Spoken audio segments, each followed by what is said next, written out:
Aloha! I am so super proud of you. I think you're doing an amazing job.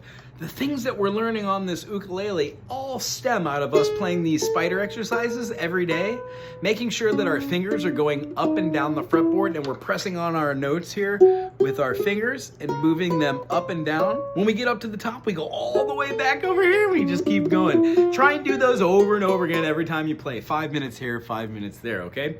Remember that our teeter-totters are meant to show us how to play our G major or our F major or our C major with different fingerings. It's not always important that you play the C major with your third finger, but it does feel good when you're playing your Spideys. However, if you were to play a chord like, let's say, our B diminished, which is our chord of the day, C major, D minor, E minor, F major, G major, A minor, and then B diminished. What we're seeing, C major is our major 1. It's a major chord. Our next chord is gonna be a D minor, and it looks a whole heck of a lot like an F major, except we put our second finger underneath here on the C string at the 2nd fret to give us a D note. And that thusly makes a D minor. The next note we have is going to be an E for an E minor. I like this one so much. It plays this at the 2nd, then at the 3rd, then at the 4th, and leaves the G string closest to your nose open. That's an E minor, okay? After that, we're going to have an F major. This one's our basically our ukulele chord. Almost all other chords stem from this one. You'll know what I mean, because when you play other chords, you'll notice that the finger stays on the F note. So what we have here is the F major. We're gonna then play a G major. What I always say is I like to move this movement. I watched your fingers today and you did like this, you took them off, and then you placed your G down, but not there, and you played your G like this, and you placed your fingers high and then low.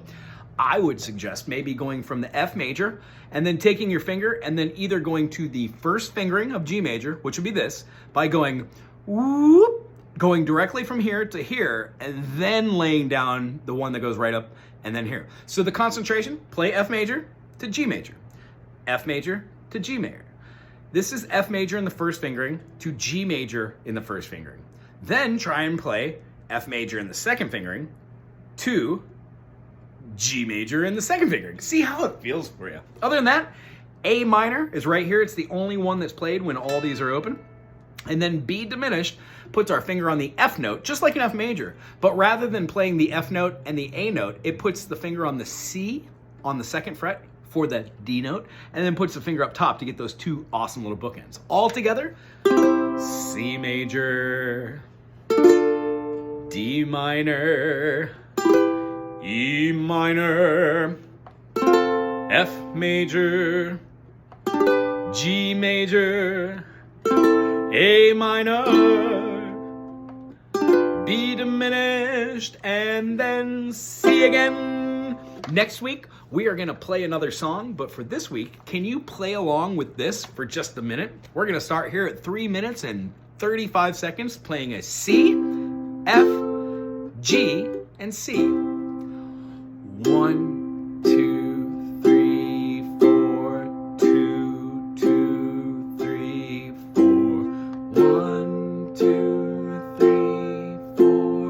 1, 2, 3, 4. C major, C major, F major, to G major,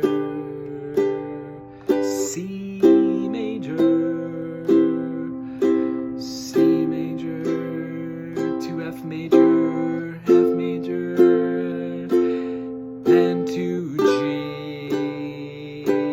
Play the C major, the C major. We're gonna do the F major. Now instead of going to the G, we're gonna go to the G7 or B diminished. All chords have 2 names, okay? B diminished, G7, same chord, okay? We will see you next week. I really enjoyed seeing you, and I'm very much looking forward to seeing you next week. Aloha.